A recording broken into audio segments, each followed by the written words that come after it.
పట్టుమని 10,000 లేనటువంటి వారు కూడా చాలా హ్యాపీగా బ్రతికేస్తున్నారు. నీకు తెలియదు.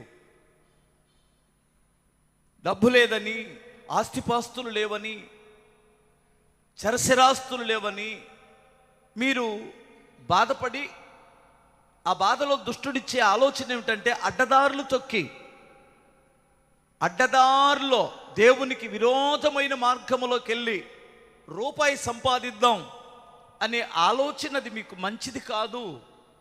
ఒకవేళ మీరు సంపాదించాడు, ఒకడు సర్వలోకమును సంపాదించుకొని వాని ప్రాణమును పోగొట్టుకునే యెడల వానికి ప్రయోజనము ఏమిటి? ఒకవేళ సంపాదించావు, ప్రాణమే లేకపోతే ఎవడు అనుభవిస్తాడు? నేను అనుభవించకపోయినా నా కొడుకులో కూతురులో ఉంటారు కదా అనొచ్చు. ప్రియులారా, మీరు గమనించాలి, నేను మీకు డబ్బు మంచిది కాదని చెప్పడం లేదు. డబ్బుని దేవుడిస్తాడు, నీకు కావాల్సింది దేవుడిస్తాడు. మొదట నా నీతిని, నా రాజ్యమును వెతికితే అప్పుడు ఏది అవసరమో మీకు దేవుడు ఇస్తాడు. ఆయన ఎప్పుడు తక్కువ చేయడు. కానీ అపేక్ష నిన్ను దొంగతనానికి ప్రేరేపిస్తుంది. అపేక్ష నేను నిద్రపట్టనివ్వకుండా చేస్తుంది. ఆ అపేక్ష నీతి మాలిన పనులకి నిన్ను నడిపిస్తుంది.